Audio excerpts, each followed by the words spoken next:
सुरुवातीच्या काळात म्हणजे 84 जे अपयश आहे त्याच्यानंतर भाजपने अ, हिंदुत्वाचा जो मुद्दा आहे तो प्रकर्षाने पुढे आणला. मग राम मंदिराचा जो विषय आहे तो राम मंदिराचा विषय उचलून धरला आणि त्या काळानंतर म्हणजे राम मंदिराचा जो विषय आहे तो हाताला धरून त्यांनी अ, जो एक जी भाजपची जी प्रतिमा होती की शेठजींनी दिलं बरोबर. तर ती अ, ते चित्र जे बदलायचं होतं ते त्यांनी त्या व्यासपीठावर पण त्या माध्यमातून त्यांनी प्रयत्न केला आणि हिंदू म्हणून सगळ्या जातीचे लोक एकत्र कसे येतील तो त्यांनी जाणीवपूर्वक प्रयत्न केला आणि त्याचा उपयोग त्यांना होत गेला. परंतु त्याच वेळेला कारसेवेचं जे काही आंदोलन राम जन्मभूमी समितीतर्फे चाललं होतं त्यात भाजप स्वतः नव्हता, पण भाजपचे कार्यकर्ते मोठ्या संख्येने होते. म्हणजे आताचे भाजपचे महाराष्ट्रातले मोठे नेते आपले महाराष्ट्राचे देवेंद्र फडणवीस हे त्यावेळेला युवा कार्यकर्ता म्हणून त्या कारसेवेच्या आंदोलनात गेले होते. 89, 90, 91 ही जी काही मोठ्या प्रमाणात तिथे कारसेवा आंदोलन झाली अयोध्येमध्ये. आणि दुसरं म्हणजे कसं राजकारणात जो एक प्रस्थापित वर्ग होता आणि वर्ग होता तर त्याला डावलून एक ओबीसी जो आहे ओबीसी घटक ओबीसी घटक हा भाजपने खूप जवळचा करून घेतला. त्याचा उपयोग भाजपला आज खूप होतो. मनमोहन सिंगांच्या काळामध्ये काही वेळा अशा प्रकारे मैत्रीची संबंध निर्माण करण्याचे खूप प्रयत्न झाले, परंतु त्यांचं लुक ईस्ट हे धोरण जाणीवपूर्वक राबवणं नंतर जागतिक ज्या संस्था आहेत त्याच्यामध्ये भारताचं मत हे अधिक प्रकर्षानं मांडलं जाईल, ऐकलं जाईल यासाठी सुषमा स्वराज यांनी केलेले परराष्ट्र म्हणून केलेले प्रयत्न आणि आत्ताचे जयशंकर जे प्रयत्न करत आहेत ते याला पंतप्रधान म्हणून किंवा एक पॉलिटिकल बॅकिंग देणं.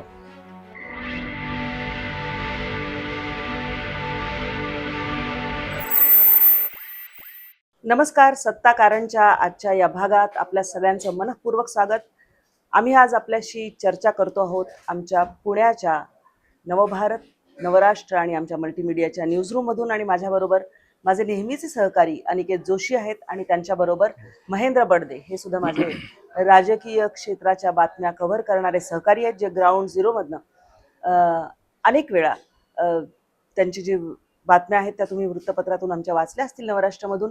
आजचा विषय जर आपण विचार केला तर आजचा विषय आहे देशातल्या सर्वात मोठ्या, सर्वात ताकदवर आणि गेले दशकभर देशात सत्ता गाजवणाऱ्या भारतीय जनता पार्टीबद्दल. कारण भारतीय जनता पक्षाचा आज स्थापना दिवस आहे आणि तो सगळा जुना इतिहास पाहिलेले दोन पत्रकार आज माझ्यासोबत आहेत. अनिकेतजी, भारतीय जनसंघ आधी, त्याच्या आधी खरं म्हटलं तर विचार केला तर हिंदू शक्ती एकत्र आणण्यासाठीची हिंदू महासभा, नंतर 1951 मध्ये श्यामाप्रसाद मुखर्जींनी भारतीय जनसंघाची स्थापना करणं आणि आतापर्यंतचा प्रवास, एक ओपनिंग काय म्हणाल? भारतीय जनता पक्ष हा आज महाराष्ट्रातला देशातला सर्वात मोठा पक्ष आहे, कदाचित जगातला सगळ्यात मोठा पक्ष आहे सदस्य संख्येच्या बाबतीमध्ये. त्याचप्रमाणे जी पदं त्याच्या कार्यकर्त्यांकडे आता आहेत त्या पदांच्या संख्येनेही सर्वात मोठा पक्ष, राजकीय पक्ष आज भारतीय जनता पक्ष आहे. परंतु या पक्षाची जेव्हा सुरुवात झाली तेव्हा याचं स्वरूप हे अतिशय मर्यादित, काही विशिष्ट वर्गापुरता मर्यादित अशा विचाराचा पक्ष असं याला म्हटलं जात होतं, हिणवलं जात होतं.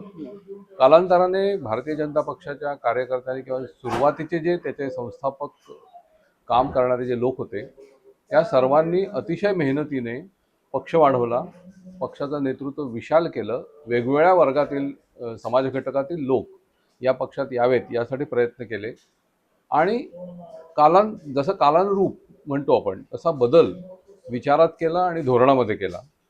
त्याची परिणती म्हणून आज आपल्याला इतका मोठ्या विशाल प्रमाणात हा पक्ष आलेला दिसतोय. 1980 साली भाजप म्हणून त्यांची स्थापना झाली.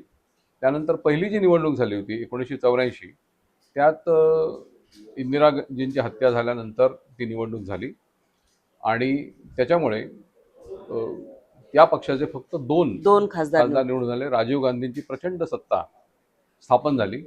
त्या 2 खासदारापासून आज 303 खासदार लोकसभेत त्यांचे आहेत आणि आता त्यांनी या निवडणुकीमध्ये 370 खासदार आपले निवडून यावेत. म्हणजे प्रचंड मोठी उडी या पक्षानं गेल्या 30 वर्षात घेतलेली असं आपण बघू शकतो. महेंद्र, भाजपाची एकंदर वाटचाल याबद्दल आपण अगदी सुरुवातीपासून जर बोलायला सुरुवात केली तर सुरुवातीच्या काळामध्ये श्यामाप्रसाद मुखर्जींचा जो काळ होता त्यानंतर, आणि जसं अनिकेतजी म्हणाले की सुरुवातीला म्हणायचे भटा ब्राह्मणांचा किंवा अगदी शेटजी भटजी अशा पद्धतीचं एक हिणवलं जायचं की एक मर्यादित याचं या पक्षाचं अस्तित्व आहे, मर्यादित लोकसंख्येसाठी. त्याला एक कारण पण होतं, कारण काँग्रेस हा तसा राष्ट्रीय पक्ष होता, स्वातंत्र्य मिळालेलं होतं आणि स्वातंत्र्य लढ्यामधला काँग्रेसचा सहभाग या सगळ्याच्या पार्श्वभूमीवर दुसऱ्या कुठल्याही पक्षाकडे ज्या पद्धतीने कदाचित पाहिलं गेलं असतं तेवढीच छोटी संख्या होती आणि एक छोट्या लोकसंख्येसाठीचा छोट्या घटकाचा आवाज असं म्हणून या पक्षाकडे बघितलं जायचं. राजकीय जो विषय आहे तो अनेक वर्ष तू कव्हर करतो आहेस. भारतीय जनता पार्टीच्या सुरुवातीच्या काळाबद्दल सांग ना. सुरुवातीच्या काळात म्हणजे 84 जे अपयश आहे त्याच्यानंतर भाजपने हिंदुत्वाचा जो मुद्दा आहे तो प्रकर्षाने पुढे आणला. मग राम मंदिराचा जो विषय आहे तो राम मंदिराचा विषय उचलून धरला आणि त्या काळानंतर म्हणजे राम मंदिराचा जो विषय आहे तो हाताला धरून त्यांनी जो एक जी भाजपची जी प्रतिमा होती की शेटजी आणि भटजींचं बरोबर, तर ती ते चित्र जे बदलायचं होतं ते त्यांनी त्या व्यासपीठावर पण त्या माध्यमातून त्यांनी प्रयत्न केला आणि हिंदू म्हणून सगळ्या जातीचे लोक एकत्र कसे येतील तो त्यांनी जाणीवपूर्वक प्रयत्न केला आणि त्याचा उपयोग त्यांना होत गेला. तसा जर विचार केला तर म्हणजे जी एक प्रतिमा होती तिला अधिक व्यापक करण्यासाठी, अधिक लोकांचा सहभाग करण्यासाठी जे महत्त्वाचे मुद्दे भारतीय जनता पार्टीने हाती घेतले त्यामध्ये आपल्याला दिसतं की एक म्हणजे काश्मीरमध्ये जो एक 370 चा जो हे दिलेलं होतं, प्रावधान दिलेलं होतं त्याच्या बद्दल सुरुवातीला सगळ्यात पहिल्यांदा जनसंघाने आवाज उठवला की एक देश में दो प्रधान दो निशान नहीं चलेंगे. राम जन्मभूमीचा लढा हा अनेक वर्ष चालू होता आणि तो लढा म्हणजे दोन जे भारतीय जनमानसाच्या हृदयाच्या अगदी जवळचे दोन विषय होते ते घेऊन जनतेत उतरण्याचा प्रयत्न केला आणि व्यापक करण्याचा प्रयत्न केला. बरोबर आहे, पण भारतीय जनता पक्षाची जी वैचारिक मूळ संघटना असं आपण ज्याला म्हणू शकतो तर राष्ट्रीय स्वयंसेवक संघ, त्यांची ही दोन्ही धोरणं त्यांची होती. त्यांनी हिंदुत्वाचा देखील मुद्दा घेतलेला होता, राम मंदिराचा मुद्दा देखील संघाने उचलला होता. 1984 मध्ये जी काही विशिष्ट परिस्थिती तयार झाली आणि त्याच्यानंतरच्या काळात पक्षाला व्यापक यश मिळण्याच्या दृष्टीनं भारतीय जनता पक्षानं जाणीवपूर्वक राम मंदिर आंदोलनामध्ये आपले कार्यकर्ते आणि आपले लोक उतरवले. त्यावेळेला अडवाणी हे पक्षाचे अध्यक्ष होते, त्यामुळे अध्यक्षांच्या नेतृत्वाखाली अयोध्येकडे वाटचाल करण्यासाठी सोमनाथ ते अयोध्या अशी एक रथयात्रा त्यांनी काढली. त्या रथयात्रेच्या प्रचंड यशामध्ये भाजपच्या पुढच्या जे काही त्यांना यश आता मिळालेलं आहे त्याची पावलं किंवा त्याची बीजं आहेत असं आपल्याला म्हणायला लागेल. हे एक जनतेचं आंदोलन होतं, हे फक्त भाजपाने ओळखलं असं आपल्याला म्हणता येईल. काँग्रेसच्या लोकांनी, काँग्रेसच्या नेत्यांनी या आंदोलनाकडे थोडं वेगळ्या नजरेने पाहिलं की हे एक धार्मिक आणि जातीय अशा प्रकारचं आंदोलन आहे अशी भूमिका घेतली. समाजवादी विचारसरणीच्या पक्षांनी, ज्याच्यामध्ये समाजवादी पार्टी पण होती, कम्युनिस्ट पक्ष होते, या सगळ्यांनी राम जन्मभूमी आंदोलनाला कडवा विरोध त्या काळात केलेला होता आणि त्याच्यामुळे अडवाणींची रथयात्रा बिहारमध्ये लालू प्रसाद यांनी अडवली, अडवाणींना तुरुंगात टाकलं. त्यानंतरच्या पुढच्या सगळ्या ज्या घटना घडल्या, कारसेवा करायला भाजपने सुरुवात केली. खरी ती कारसेवा ही संघाच्या लोकांनी आणि हिंदू विश्व हिंदू परिषदेने त्या बजरंग दल सहभागी झालं. राम जन्मभूमी आंदोलन समिती जी काही होती त्याच्यामध्ये अधिक उजव्या विचाराचे लोक होते असं आपल्याला म्हणता येईल. या सगळ्यांनी ती मुवमेंट पुढे नेली होती. त्याचा फायदा, राजकीय फायदा जो काय आहे तो भाजपला मिळाला. आपल्याला तो काळ जर आठवला तर आठवतं की अडवाणीजींची जी रथयात्रा निघाली, कारण एक म्हणजे सोमनाथ ते अयोध्या ही एक झालं. त्यानंतर अडवाणीजींनी देशव्यापी पण एक रथयात्रा केली आणि अनेक ठिकाणी ते गेले. तुमच्या माझ्यापैकी म्हणजे मला पण एकदा एका छोट्या टप्प्यासाठी त्यांच्या त्या रथयात्रेमध्ये अटलजी सोबत असताना प्रवास करायची संधी मिळाली. म्हणजे दोन चेहरे या पक्षाचे जे होते अटलजी आणि अडवाणीजी या दोघांचाही जनमानसावर जो एक परिणाम होत, म्हणजे त्यांची जी छवी होती, एक पार्टी विथ डिफरन्स अशी छवी होती.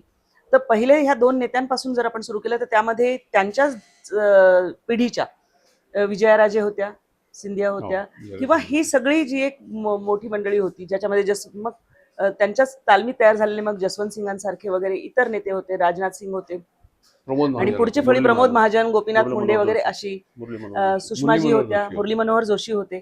तर या सगळ्या नेत्यांनी ती जी रथयात्रा आहे ती यशस्वी करण्यासाठी आणि मग त्याचा राजकीय फायदा घेण्यासाठी कसा प्रयत्न केला, म्हणजे आपल्या दोघांकडनंही, तुमच्या दोघांकडनंही मला ते ऐकायचंय.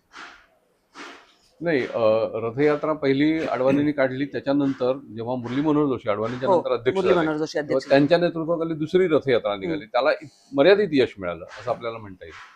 परंतु त्याच वेळेला कारसेवेचं जे काही आंदोलन राम जन्मभूमी समितीतर्फे चाललं होतं, त्यात भाजप स्वतः नव्हता, पण भाजपचे कार्यकर्ते मोठ्या संख्येने होते. म्हणजे आताचे सगळ्या समविचारी मोठे संघटना नेते आपले महाराष्ट्राचे देवेंद्र फडणवीस हे त्यावेळेला युवा कार्यकर्ता म्हणून त्या कारसेवेच्या आंदोलनात गेले होते. 89, 90, 91 ही जी काही मोठ्या प्रमाणात तिथे कारसेवा आंदोलन झाली अयोध्येमध्ये, राम जन्मभूमी उभी करण्यासाठी आधीची मशीद तोडा, अशा प्रकारची ती जी काही मुवमेंट चाललेली होती, त्याच्यामध्ये हे सगळे भाजपचे लोक होते आणि त्याचा त्यांना नंतरच्या काळामध्ये राजकीय जीवनात मोठा फायदा झाला. दुसरं शिलान्यास आणि शिलापूजन हा जो शिलापूजन त्यावेळेस पण खूप त्याच्या यात्रा काढल्या होत्या, खूप कार्यक्रम झाले त्याचे. विटा एक एक तिकडे म्हणजे जे सबके राम असं आता जे आपण अयोध्येमध्ये म्हणतात त्याची पायाभरणी तेव्हा झाली म्हणायला पाहिजे. कारण सगळ्यांच्या जे करसेवा जी होती, कारसेवा होती, त्याच्यामध्ये ते सगळे एक एक वीट घेऊन जाणे हे सगळ्यांना वाटलं पाहिजे. म्हणजे या आंदोलनाशी देशभरातला जनमानस आणि हिंदू समाज जोडण्यासाठी प्रयत्न झाला त्यावेळी. मला असं वाटतं की भारतीय जनता पक्षाचं आत्ताचं यश आहे हे केवळ राम जन्मभूमी आंदोलनाचं यश आहे असं आपल्याला म्हणता येणार नाही. त्यांनी जी धोरणं सामाजिक दृष्ट्या राबवली, आपल्याला आठवत असेल तर महाराष्ट्रामध्ये जे विद्यापीठ नामांतराचं आंदोलन होतं त्याच्यामध्ये गोपीनाथ मुंडेंच्या नेतृत्वाखाली भारतीय जनता पक्ष मोठ्या प्रमाणात उतरला होता. आणि आंबेडकर विचाराशी जुळवून घेणं, त्यांच्याशी आपली एक नाळ जोडलेली ठेवणं, हे काम भाजपच्या लोकांनी मोठ्या प्रमाणात केलं. शिवसेना तेव्हा या मराठवाडा विद्यापीठाला बाबासाहेबांचं नाव द्या या आंदोलनाच्या पूर्ण विरोधात होती. तरी देखील भाजप त्यांच्या सोबत राहिला, भाजपने ते आंदोलन त्याच्यामध्ये भाग घेतला. जेव्हा नामांतर करण्याची वेळ शरद पवार जेव्हा मुख्यमंत्री झाले तेव्हा आली 89-90च्या सुमारास, त्यावेळेला भाजपच्या नेत्यांचा सल्ला सरकारने त्यावेळेस घेतलेला आपल्याला आठवत असेल. गोपीनाथ मुंडे तेव्हा विरोधी पक्ष नेता होते. या सगळ्या अशा ज्या विचारांनी पक्षाने जी काही धोरणं आखली त्याचा फायदा, आणि तळागाळातील माणसाचं साठी आपण काम केलं पाहिजे, ही जी भाजपच्या जुन्या नेत्यांची शिकवण होती, श्यामाप्रसाद मुखर्जींपासून ते सगळ्यांची, त्या सगळ्या याचा जो काही तळागाळातल्या कार्यकर्त्यांपर्यंत भाजपला पोचवता आलं आणि त्याचा फायदा त्यांना आता होतोय असं मला म्हणायला वाटतं. आणि दुसरं म्हणजे कसं, राजकारणात जो एक प्रस्थापित वर्ग होता आणि वर्ग होता, तर त्याला डावलून एक ओबीसी जो आहे, ओबीसी घटक, ओबीसी घटक हा भाजपने खूप जवळचा करून घेतला. त्याचा उपयोग भाजपला आज खूप होतोय. बरोबर आहे अगदी. कारण काय की भारतीय जनता पक्षाने फक्त आपण म्हणजे हिंदुत्वाचा नारा जरी घेतला असला तरी कुठल्याही जातीचा एका आपण हे आहोत असं नाही. त्याला त्यांची जी मातृसंस्था ज्याला म्हणता येईल, राष्ट्रीय स्वयंसेवक संघ, त्याच्या ज्या विविध सगळ्या संस्था आहेत, सेवाभावी संस्था आहेत, मग ते वनवासी कल्याण आश्रम असो की आणखी अंत्योदयी घटकापर्यंत सेवा कार्य पोहोचवण्यासाठी काम करणाऱ्या ज्या संस्था आहेत, त्यांचं एक जे जाळं आहे, त्यांची सगळी जी उतरंड आहे समाजामधली, कारण एखादा पक्ष मोठा होण्यासाठी ही सगळी कार्यकर्त्यांची फळी लागते, केडर लागतं, ते या पक्षाकडे निश्चित होतं. आणि त्याचा कसा वापर एक राजकीय चेहरा म्हणून करून घ्यायचा. पुन्हा राष्ट्रीय स्वयंसेवक संघाने काही राजकीय भूमिका जर आवडल्या नसतील तर त्यावेळी तो भाजपाचा प्रश्न आहे, त्यामध्ये आम्ही पडणार नाही, म्हणजे अशा प्रकारची भूमिका घेतली. तर परंतु भारतीय जनता पक्षाचं जे एक स्ट्रक्चर तुम्ही बघता की त्यांच्याकडे एक ऑर्गनायझेशन सेक्रेटरी ज्याला म्हणतात, हा जो असतो तो हमखास राष्ट्रीय स्वयंसेवक संघामधून आलेला हम्म. जो पूर्णवेळ कार्यकर्ता ज्याला राष्ट्र बरोबर. म्हणतात तशा प्रकारचं अशी व्यक्ती की तुम्हाला त्या पक्षाच्या संघटनात्मक बांधणीमध्ये प्रमुख होय. असलेली दिसते. अखिल भारतीय विद्यार्थी परिषद ही राष्ट्रीय स्वयंसेवक संघाची एक उपसंस्था आपल्या ज्याला म्हणू, हो. त्याच्यातून तयार झालेले तरुण हे आज जे आपल्याला दिसत आहेत भाजपच्या मोठी नेतृत्व फळी फळीमध्ये, ते सगळे एकेकाळी अखिल भारतीय विद्यार्थी विद्यार्थी परिषदेमध्ये काम केलेले असे लोक होते. या सगळ्या याचा म्हणजे जाणीवपूर्वक संघटना वाढवणं, हम्म. जाणीवपूर्वक वेगळे समाज घटक आपल्याबरोबर येणं. आता ज्याला सोशल इंजिनिअरिंग हा शब्द हो. मायावती आणि काशीराम यांनी अधिक प्रचलित लोकप्रिय केला. केला. हो. परंतु त्याचा प्रयोग भाजपने अनेक वर्षांपूर्वी केलेला आपल्याला महाराष्ट्रात दिसला, ज्याला ते माधव फॉर्म्युला म्हणतात. हम्म. म्हणजे माळी, धनगर आणि वंजारी. वंजारी बरोबर. गोपीनाथ मुंडे होते. होय. माळींच्या मध्ये माजी विधान परिषदेचे सभापती राहिलेले, विरोधी पक्षनेते राहिलेले फरांदे साहेब. फरांदे, हा, नासा फरांदे. नासा फरांदे हे बरोबर. होते. आणि माळी समाजाचे होते आणि धनगर समाजाचे पण अण्णा डांगेंसारखे नेते करेक्ट करेक्ट. हे भाजपच्या कोर ग्रुपमध्ये होते. म्हणजे होय. महाराष्ट्र नेतृत्व करणं किंवा त्याचे निर्णय घेणं, निर्णय प्रक्रिया याच्यामध्ये हे सगळे लोक होते. तो माधव फॉर्म्युला अतिशय जसं हे म्हणाले की त्याप्रमाणे ओबीसी वर्ग सगळा जोडून घेणं, हो. केवळ ज्याला तालेवार मराठे असं हम्म. म्हणतात त्यांचा कल हा काँग्रेसकडे किंवा होता. हम्म. नंतर शरद पवारांकडे आहे हे लक्षात घेऊन अन्य घटक बरोबर. आपल्याबरोबर घेणं हे काम भाजपने केलं. आणि आणि- असंच त्यांनी देशातल्या अन्य राज्यामध्ये नक्की केलेलं आहे. हम्म. जसं आपल्याला हरियाणामध्ये बघायला मिळेल किंवा गुजरातमध्ये बघायला मिळेल. हम्म. या सगळ्या याचा फायदा त्यांना आज मोठ्या प्रमाणात झालेला आहे. आणि भाजपचं दुसरं एक 80 पासून आपण पाहिलं किंवा 84 नंतर भाजपने प्रादेशिक पक्षांबरोबर जे प्रत्येक राज्यात जे आहेत त्या ठिकाणी आपली ताकद वाढवण्यासाठी त्या तिथला जो विरोधी पक्ष असेल किंवा महत्वाचा हो, पक्ष हो, आहे जो बिगर काँग्रेसी आहे त्याच्याबरोबर त्यांनी युती करून पक्ष वाढवण्याचा प्रयत्न केला किंवा त्यांना खूप यश पण मिळाले त्यात. अगदी बरोबर आहे. कारण नंतर त्यांच्या लक्षात आलं की महाराष्ट्रामध्ये काँग्रेसची एक अबाधित अशी सत्ता होती. राष्ट्रवादी येण्याच्या आधी काँग्रेसची सत्ता होती. तर त्याला छेद देण्यासाठी शिवसेनेचा सारखा जो एक कट्टर हिंदुत्ववादी ज्याला पक्ष, खरं शिवसेनेचं सुरू झालं, आजचा चर्चेचा विषय शिवसेना नसला तरी त्या अनुषंगाने की दाक्षिणात्यांविरुद्धचं आंदोलन अशा अर्थाने स्थानिक मराठी अस्मिता जपत शिवसेना इथे रुजली, वाढली, पुढे गेली.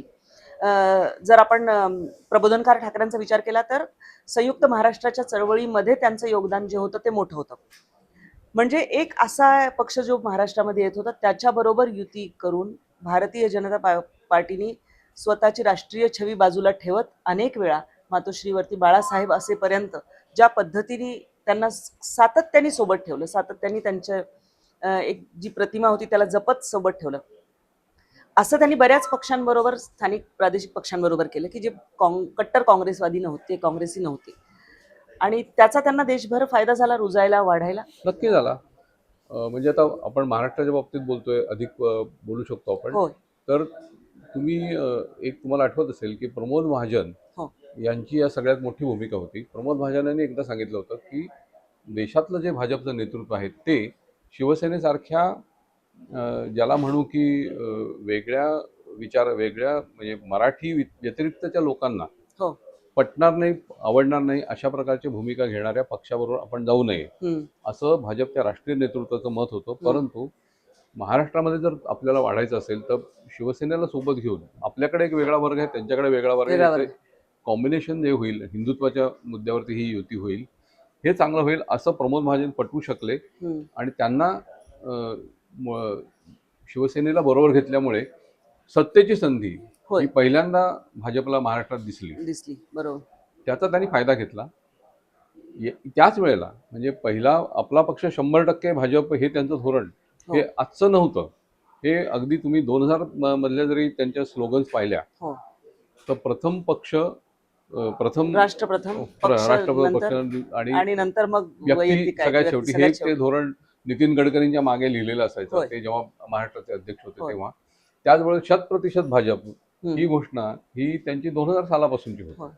म्हणजे आता शिवसेनेचे नेते त्यावर टीका करतात की यांनी आमचा पक्ष खाल्ला किंवा आमची संधी. संपवला. तसं कसलं कोणीच कुठला पक्ष संपू शकत नाही तसं म्हटलं तर. आता काँग्रेस मुक्त भारत किंवा अशा घोषणा भाजपने दिल्या, पण काँग्रेस संपू शकलेले नाहीत. काँग्रेसचा मतदार आज तेवढाच आहे, तेवढ्याच प्रमाणात आहे. तसंच म्हणजे शिवसेना आणि भारतीय जनता पक्ष आज वेगळ्या वेगळ्या व्यासपीठावर आहेत, वेगळ्या पद्धतीने ते पुढे जात आहेत, परंतु दोघेही आपापला पक्ष वाढवण्यासाठी प्रयत्न करतात. तेच काँग्रेस आणि राष्ट्रवादी देखील करतायत. म्हणजे एक आपला पक्ष वाढवणं, आपला पक्ष 100% सत्तेत यावा अशी इच्छा किंवा प्रयत्न असणं, यात गैर काहीच नाही. हा धडा घेऊन भारतीय जनता पक्षाने आजवरची वाटचाल केलेली आहे. आणि त्यानंतर आपण जर विचार केला तर अटलजींचं सरकार आलं. अटलजीचं सरकार पहिल्यांदा पाडण्यामध्ये ज्या लोकांनी भूमिका निभावली त्यात शरद पवारांचीही भूमिका होती. त्यामध्ये जयललितांचा हे फोडणं, आणि ते अनेक वेळा आपल्याशी अनौपचारिक गप्पांमध्ये ते सांगतात की ते सरकार जेव्हा पडणार होतं तेव्हा एक दिवस आधी त्यांनी अटलजींना फोन करून सांगितलेलं होतं की तुमचं सरकार उद्या पडतंय. आणि मग अटलजींनी प्रमोदजींना त्यांच्याशी बोलायला सांगितलं. म्हणजे ही एक पक्षविरहित पक्षीय सगळा अभिनिवेश बाजूला ठेवून एकमेकांची सौहार्दपूर्ण संबंध जपण्याची, रुजवण्याची एक परंपरा त्या काळातली राजकारणाची होती. त्याला कारण अटलजींसारखे, अडवाणीजींसारखे नेते पण होते. आणि त्याच तालमीमध्ये आता जर आपण विचार केला तर या सगळ्या रथयात्रांचं नियोजन असू देवा किंवा ते करणारे एक नेतृत्व होतं, जे राष्ट्रीय स्वयंसेवक संघाचा कट्टर कार्यकर्ता ज्याला म्हणता येईल असा, ते म्हणजे नरेंद्र मोदी. आणि नरेंद्र मोदी ह्या सगळ्या व्यवस्थापनामध्ये कुठे ना कुठेतरी होते. तिथे त्यांची वैचारिक आणि कार्यशैलीची बैठक, म्हणजे झपाट्याने काम करण्याची, ही तयार झाली असं म्हणता येईल त्या मोशीमध्ये. म्हणजे राष्ट्रसंघाच्या आणि विद्यार्थी परिषदेच्या होय. म्हणतात, बरोबर आहे, अगदी तसंच झालेलं आहे. दुसरं, मोदींनी आता ज्या पद्धतीनं पक्ष वाढवला आणि म्हणजे विस्तार केला त्यांच्या काळामध्ये, गेल्या 10 वर्षात प्रचंड विस्तार वाढला. याचं एक कारण किंवा एक गमक मोदींची जी काही जडणघडण झाली त्याच्यात आपल्याला दिसेल की त्यांनी एक 20-1 वर्ष हे राष्ट्रीय स्वयंसेवक संघाचा स्वयंसेवक म्हणून, ते वरच्या स्तरावरचा कार्यकर्ता म्हणून, पदाधिकारी म्हणून ते काम केलं. त्यानंतर ते संघटनेमध्ये, म्हणजे भारतीय जनता पक्षाच्या संघटनेमध्ये तितकीच त्यांनी वर्ष घालवली. तेवढीच वर्ष त्यांनी प्रशासन, जे काय राज्य सरकारचं प्रशासन, हे गुजरातमध्ये चालवलं मुख्यमंत्री म्हणून. आणि आता त्यानंतर त्यांना देशाच्या पातळीवर त्यांना एक वेगळ्या प्रकारचा अनुभव संघटनेचा पण आहे, सरकारचा पण आहे त्याचा, आणि योजना कशा राबवायच्या किंवा नवीन योजना कशा काढायच्या हे त्यांच्याकडे गमक, एक वेगळ्या प्रकारचं कौशल्य असल्यामुळे ते त्यांनी आता आपल्याला त्याचं रूपांतर हे मतामध्ये करून त्याचं पक्ष वाढवण्यामध्ये त्यांनी करून घेतलेलं आहे.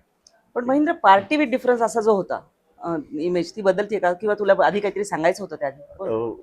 गुजरातचे मुख्यमंत्री म्हणून नरेंद्र मोदी यांनी जे काम केलं,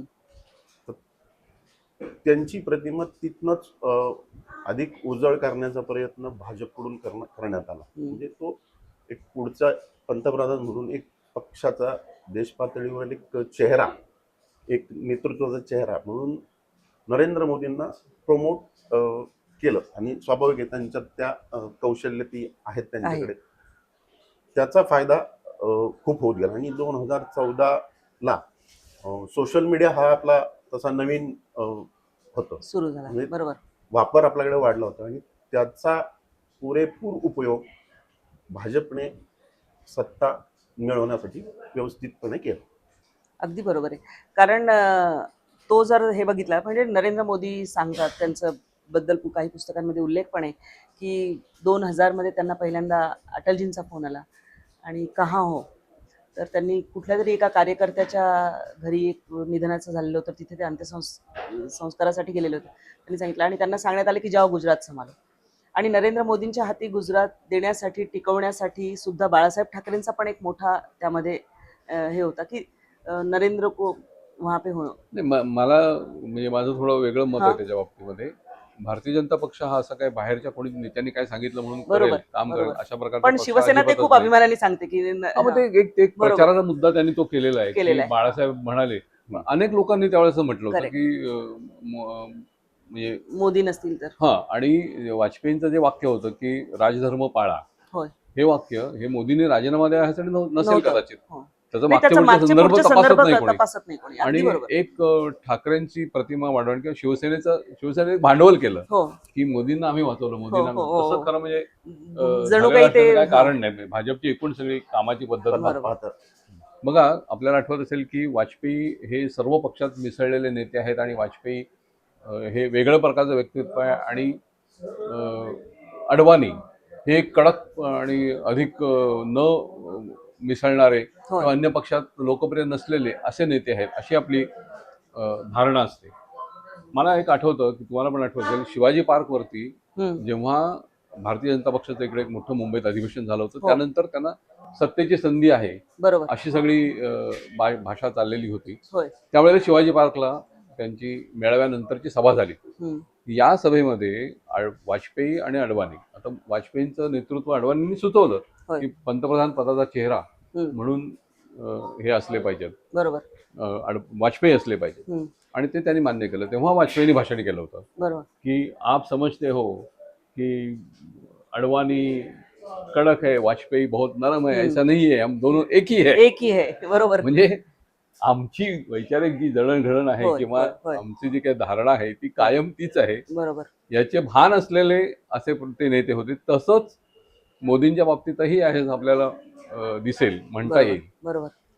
आज आता ते एका अशा स्टेजला आहेत की ते तिसरी निवडणूक ते जिंकणार.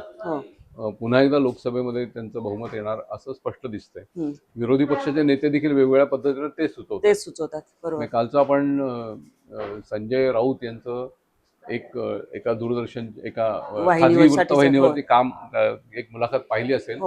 त्याच्यामध्ये ते म्हणतात की लोकसभेतला सर्वात मोठा पक्ष भाजपच असेल, पण त्यांचे खासदार कमी येतील, 235च्या आसपास त्यांचे खासदार येतील, त्यामुळे सत्ता स्थापनेसाठी त्याला आमची कोणाची तरी मदत लागेल आणि मग शहा आणि मोदी बाजूला होतील. म्हणजे हे अशा प्रकारची मांडणी. अभिषेक एक दिल्लीचे जे पत्रकार आहेत, आपमध्ये पूर्वी होते, ते आता बाहेर पडून वेगळ्या प्रकारे त्यांचं अनालिसिस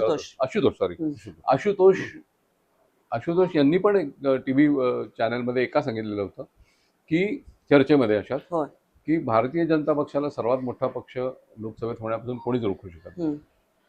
म्हणजे अशी एक सगळीकडे धारणा असल्यामुळे याचा फायदा घेऊन आतापासून त्यांनी पुढची जी तिसरी टर्म असेल त्याची आखणी पाहणी सुरू केल्याचं आपल्याला दिसतं. बरोबर, बरोबर. हे एक वेगळ्या प्रकारचं हे आहे. म्हणजे अँटी इन्कम्बन्सी ज्या एरवी असते, ही प्रो इन्कम्बन्सी निर्माण करतायत.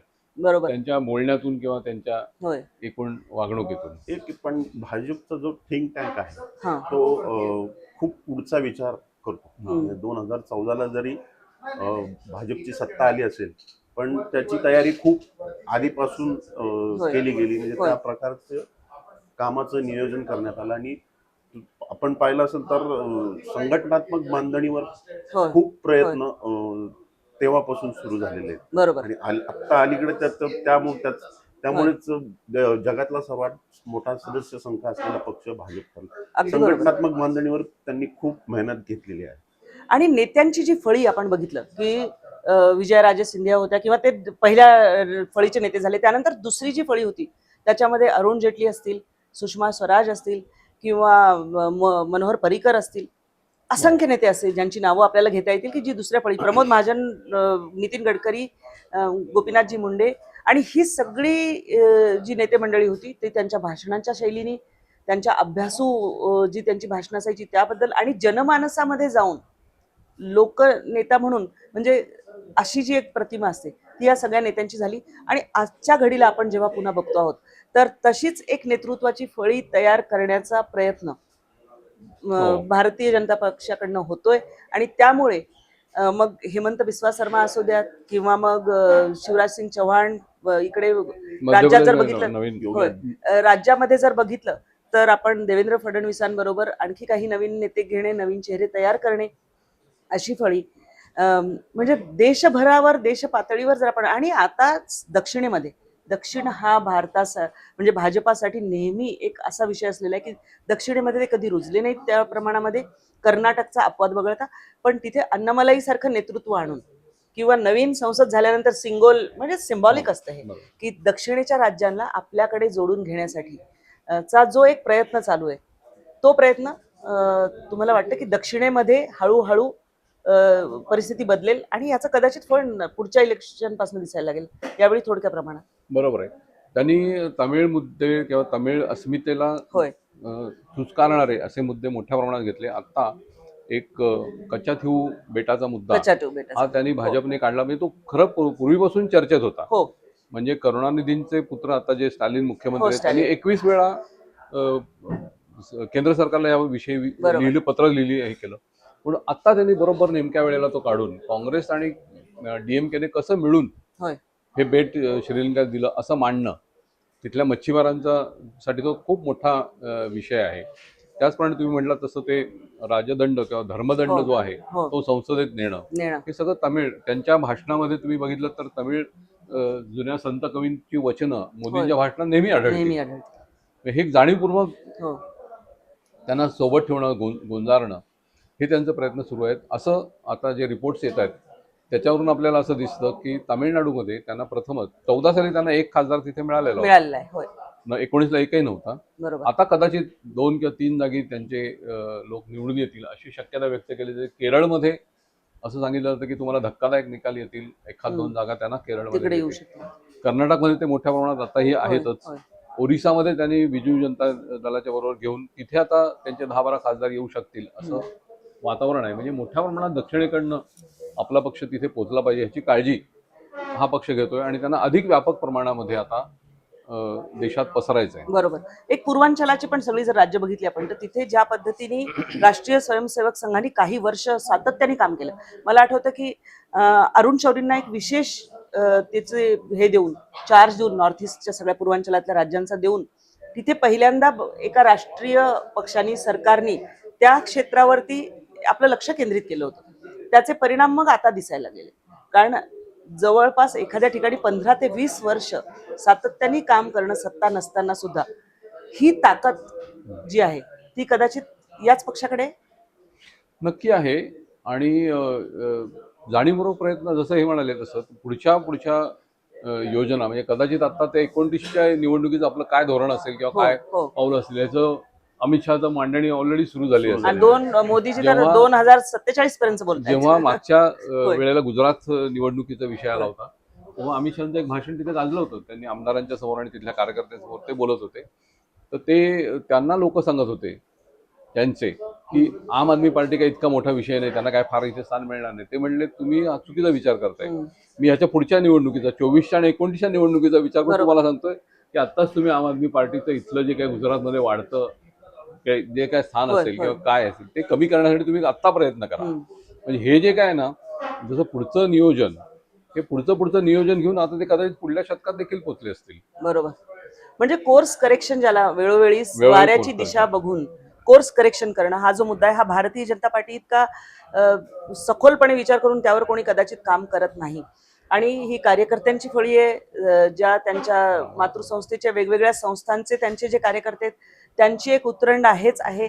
आणि आज भारतीय जनता पार्टी तिसऱ्यांदा हॅट्रिक करेल का या तोंडावर निवडणुका आलेल्या आहेत. आणि त्यामध्ये आपण बघतोय की अजेंडा सेट केलेला आहे. त्यामध्ये 370 कलम जे रद्द करण्याचं त्यांचं पहिल्यापासूनच होतं, सातत्याने अनेक वर्ष प्रयत्न ते झालेलं आहे. राम मंदिराचा जो मुद्दा आहे ते झालेला आहे. 3 तलाकचा जो आहे तो एक झालेला आहे. आणि आता समान नागरी कायदा आणण्याच्या दृष्टीने एक छोटंसं पाऊल का होईना त्यांनी एका राज्यामध्ये केलेलं होतं. आणि ते देश पातळीवरचा तो अजेंडा जो आहे तो कदाचित त्यांचा ज्याला अगदी त्यांनी लपवून ठेवला असं नाही, नागरिकत्व कायदा लागू केलेला आहे. म्हणजे आम्ही जे वचननाम्यामध्ये सांगतो ते आम्ही केव्हा का होईना अंमलात आणण्याच्या दृष्टीने सातत्याने प्रयत्न करतो अशी एक छवी भारतीय जनता पार्टीने आपली निर्माण केलेली आहे. निवडणुकीच्या तोंडावर काय होईल या निवडणुकीमध्ये हे येणारा काळ सांगणार आहे. सध्या तरी वातावरण हे अनुकूल दिसते आणि ते तोडून काढण्यासाठीचं कोर्स करेक्शन बाकीचे पक्ष तेवढ्या प्रभावीपणे करताना दिसत नाहीये असं वाटतं. त्यामुळे भाजपाचं पुढची जी छवी आता सगळे म्हणतात की हा अटलजी अडवाणींचा पक्ष राहिलेला नाही किंवा सगळे विरोधी पक्ष एक असं सेट करतायत की पार्टी विथ डिफरन्स जे म्हणायचे तसं आता राहिलेलं नाही, परिस्थिती बदललेली आहे. तर यामध्ये मोदी आता स्वतःला जे कट्टर हिंदुत्ववादी नेता किंवा विकासाचं त्यांनी एक विकास पुरुष म्हणून सुद्धा एक स्वतःची छवी निर्माण केली त्याकडून स्टेट्समन कडे जाण्याचा प्रयत्न करतील का आणि स्वतःची ती छवी अधिक व्यापक, अधिक हे, कारण आंतरराष्ट्रीय स्तरावर सुद्धा भाजपाने एक जो भारताची प्रतिमा निर्माण केली, तर पुढचा काळ स्टेट्समन म्हणून निर्माण करण्यासाठी स्वतःची छवी निर्माण करतील. ऑलरेडी तो प्रयत्न सुरू झालेला आहे. म्हणजे विश्वगुरु म्हणून जे काय आता त्यांना संबोधलं जाते तो त्याचाच एक भाग आहे आणि पुढच्या टप्प्यात ते स्टेटमेंट होऊ शकतात. म्हणजे खरं अगदी त्यांनी बरोबर सांगितलं की 14 पासून त्यांनी जाणीवपूर्वक जगाच्या राजकारणावरती भारताचा प्रभाव कसा वाढेल याचे प्रयत्न केले. 14 साली आपल्याला आठवत असेल जेव्हा त्यांनी पहिली शपथ घेतली तेव्हा त्यांनी आपल्या भोवतीचे जेवढे देश आहेत तेवढे सगळ्याच्या सगळ्यांचे अध्यक्ष प्रमुखांना, राष्ट्रप्रमुखांना, पंतप्रधान शपथविधीसाठी बोलवलं. हे पहिल्यांदा घडलं होतं. म्हणजे काँग्रेसवाले कितीही टीका करू, 70 वर्ष सत्ता असताना त्यांना कोणालाही कधी सुचलं नाही. बरोबर.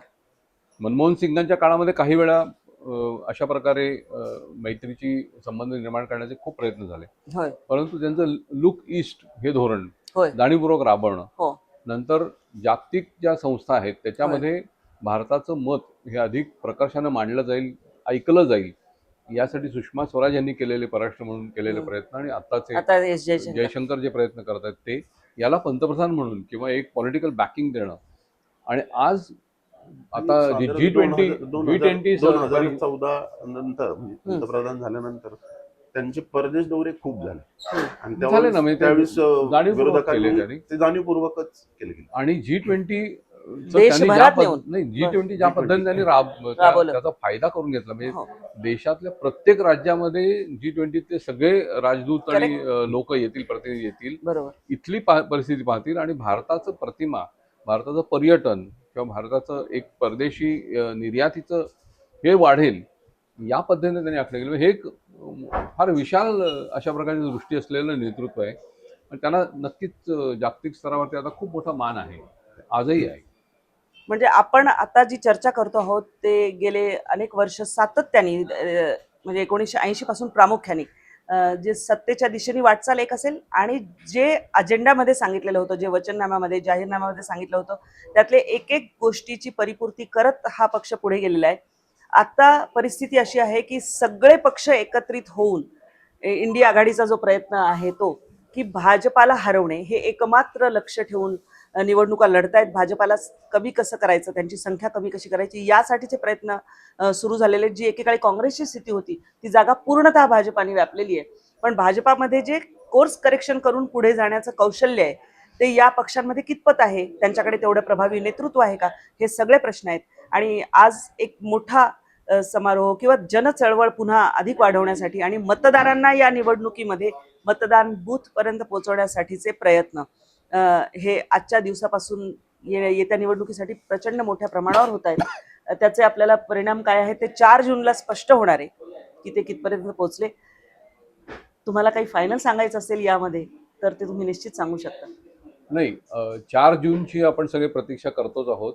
त्याच्यामध्ये भारतीय जनता पक्षाला आत्ता तरी म्हणजे तोड सापडली आहे इंडिया आघाडीला, असं अजिबात वाटत नाहीये. त्यांचं ज्या पद्धतीनं उमेदवारी देणं किंवा त्याच्यामध्ये असणारे त्यांचे वाद हे सगळं पाहता, त्यामुळे भारतीय जनता पक्षाला आत्ता तरी भारतात पर्याय आहे, प्रभावी पर्याय असं दिसत नाही. एक म्हणजे आपण देश पातळीवर पाहिलं तर जो विरोधी पक्ष नेता पाहिजे किंवा विरोधी नेता एक चेहरा मोठा हवाय, तर तो चेहरा दिसत नाही. आणि दुसरा भाग म्हणजे ह्यांना पर्याय कोण, बरोबर, तो पण समोर नाही. म्हणजे विरोधी पक्ष पण असा तेवढा स्ट्रॉंग नाहीये आणि जर मला पर्याय हवाय पण पर्याय नाहीये, याला टीना फॅक्टर म्हणतो आपण. There is no alternative. त्याचाही फायदा आज भाजपला होऊ शकतो. ही निवडणूक खूप रंजक ठरणार आहे. निवडणूक सुरू झालेली आहे. 19 तारखेला पहिल्या टप्प्यातलं मतदान होणार आहे. या पार्श्वभूमीवर येते जे 14 ते 15 दिवस असतील, निश्चितच ज्या पक्षाकडे अगदी कॉर्पोरेट पद्धतीने बारकाईने सगळ्या स्ट्रॅटेजीज वापरायच्या आणि निवडणूक जिंकण्यासाठी प्रयत्न करायचे हे आजपासून अधिक पुन्हा वेग घेतील. त्यामुळे घोडा मैदान जवळ आहे. या आणि अशा स्वरूपाच्या चर्चांसाठी आपण नवराष्ट्राचा आमचा सत्ता कारण हा कार्यक्रम निश्चित बघा.